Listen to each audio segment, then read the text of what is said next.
So, ladies and gentlemen, welcome to the start of the 2018-19 season of ABB Formula E. We're joined by Mark Preston on the left, the team principal of DS Techeetah, Susie Wolff in the middle, team principal of Venturi Formula E team, and Allan McNish on the right-hand side, the team principal of Audi Abt Schaeffler. Allan, we'll start with you.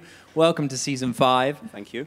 A new era of electric racing. Just 5 months ago, you took the team's title in New York. Is that distant memory now? Don't care about that anymore? Or how much does that play into your mind coming this weekend? Certainly in terms of the season ahead, it's history, but you know, we're fortunate enough to collect the team's trophy at the FIA Awards on Friday night, so it was quite nice memory of that, but it's now a memory because when you look towards tomorrow, that's a new championship, it's a new season, and all bets are off. Basically, we're back to square zero, and we've got to build from there. But, you know, we still look back fondly on last year, but we know the competition from, you know, competitors here, but also the rest in the paddock's going to be absolutely chasing to make sure they take the trophy next year.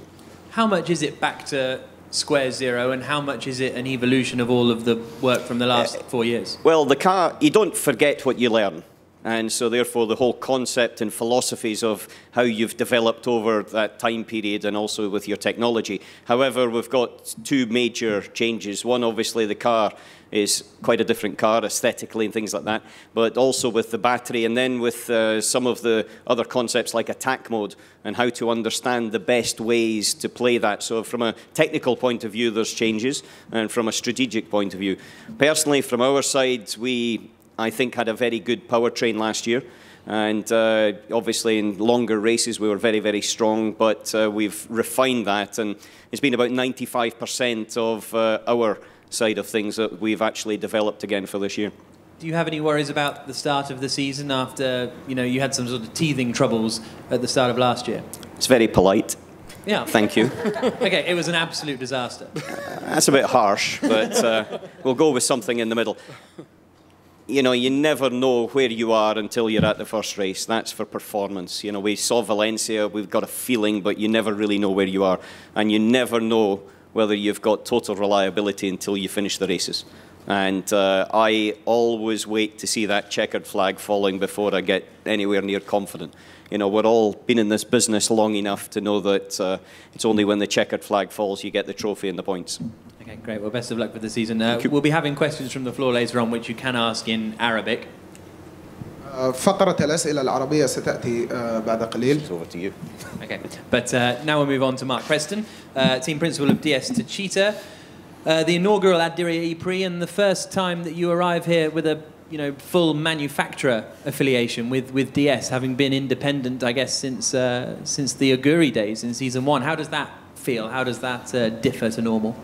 Probably back to how I experienced it in the old days in F1. So we're kind of getting back to what I expect. We're getting stepping up. It was obviously a big battle with the guys at Audi last year. We're going to be working hard to get the team's championship away from them. I think we've come pretty prepared. You never know, of course, because everything's new, but the team's gelling together well with DS. As you know, we're all based in the same place now in Paris. It's looking pretty good, and looking forward to the race. But yeah, this racetrack looks pretty tight and twisty in some areas. I haven't walked it yet, but it looks quite interesting. So looking forward to the race, and we'll see how it goes. Your two drivers, Jean-Eric Vergne and Andre Lotterer. Vergne needs no real introduction. How pleased were you with Lotterer last year, his development? Do you think he's going to be a match for Vergne this year? Yeah, I mean, as you saw in the last couple of races, they were both certainly up the front, although we had a few different penalties in the last few races. But yeah, the two of them were up the front racing together, so I hope that they'll stay in that place, and we'll just take more points as a team from the very beginning of the championship. Andre took a little bit of time to get up to speed now, but he's taking it very seriously, so it'll be a competition. Okay, great. We'll move on now to Susie Wolff in the middle, team principal of the Venturi Formula E team. Your first full season in Formula E as team principal, how are you feeling? Is it nervous? Is it excitement? Is it just everything? I think predominantly excitement. I mean, it's great to be here and finally start racing again, because obviously I joined at the very back of season 4, so there was many months of hard work, a lot of preparation gone into getting ready, making a few changes within the team. Obviously, we've made some quite big changes. We have a clear vision for the team now, and it's great to actually get going, because it's when the racing starts, like Allan said. That's when you understand where you really are. That's where you understand the weaknesses, the strengths in the team, and that's what helps you then start progressing. Talk to us a little about your driver lineup. Obviously, Felipe Massa, a big name, but Eduardo Mortara showed real bursts of speed last year, a street circuit expert as well. How are you expecting those two to fare? Well, I'm really proud of our driver lineup. I think it's really strong. It covers all the different aspects. Obviously, Felipe has a lot of experience at high-level motorsport over many years. He's fully motivated coming into this new championship. He doesn't underestimate the challenge. He doesn't underestimate the level of competition within Formula E. And like you rightly said, Edo has experience within Formula E, is a bit of a specialist on street circuits. I've certainly followed him for quite a while and rate him very highly. So I think the combination of the two, what they both bring, and even out of the car, you know, both having the experience that they have and the know-how that they have, they're really helping to, let's say, shape the team and also push the team forward to make sure that we are delivering a car that's quick enough to score points.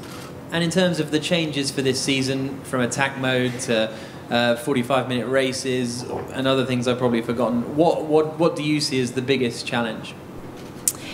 Well, this being my first full season, obviously I don't have a lot of experience of how it was before, but just looking at the racetrack here and the fact that the drivers have such a limited track time ahead of qualifying tomorrow, I see that being obviously a challenge, which is new to me in Formula E, the compactness of the race day.